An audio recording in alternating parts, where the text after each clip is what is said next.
Today, we've got a story of rediscovery. It's about an old hero, one that was kind of forgotten for decades, but is now one of our last hopes against a truly modern villain. This is the story of Fosfomycin, the superbug slayer in disguise. It's a question that doctors and scientists are asking with, well, a lot more urgency these days.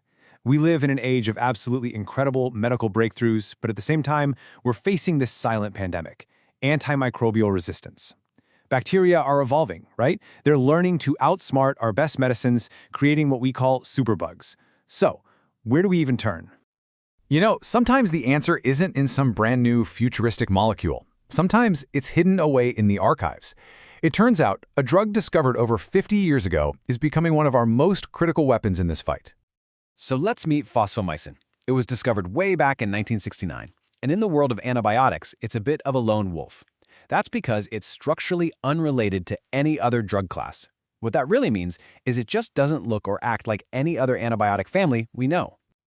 And that uniqueness, that's its superpower. Think about it like this. If bacteria have spent decades learning how to pick the locks designed by common antibiotics, they have never seen a key shaped like fosfomycin before.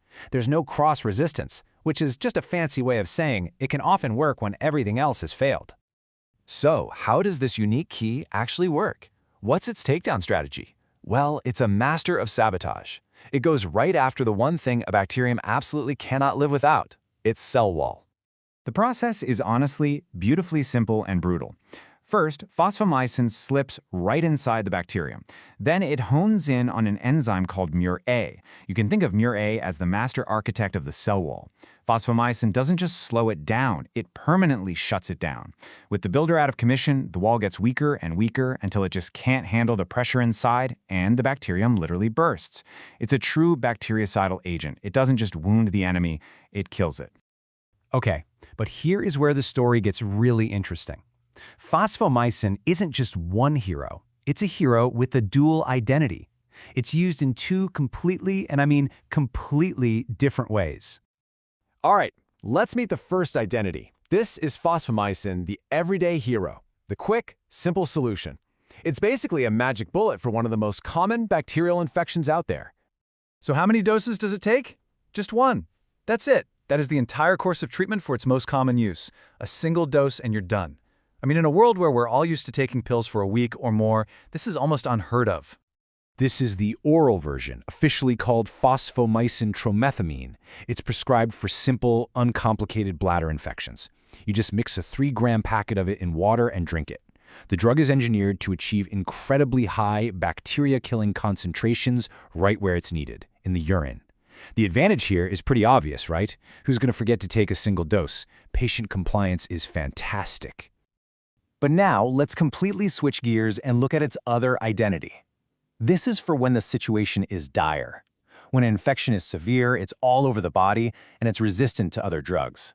This is when fosfomycin puts on the cape and becomes the superbug slayer.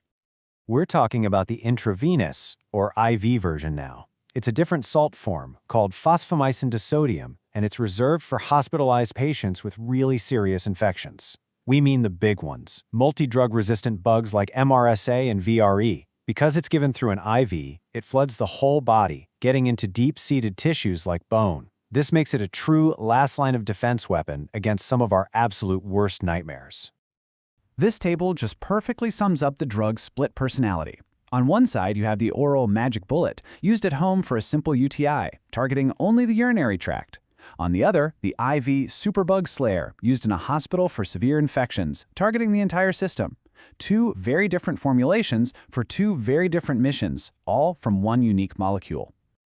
But no hero is perfect. Fosfomycin has its own set of vulnerabilities, its own Achilles heel, and it's really important that we understand its risks so we can use it wisely.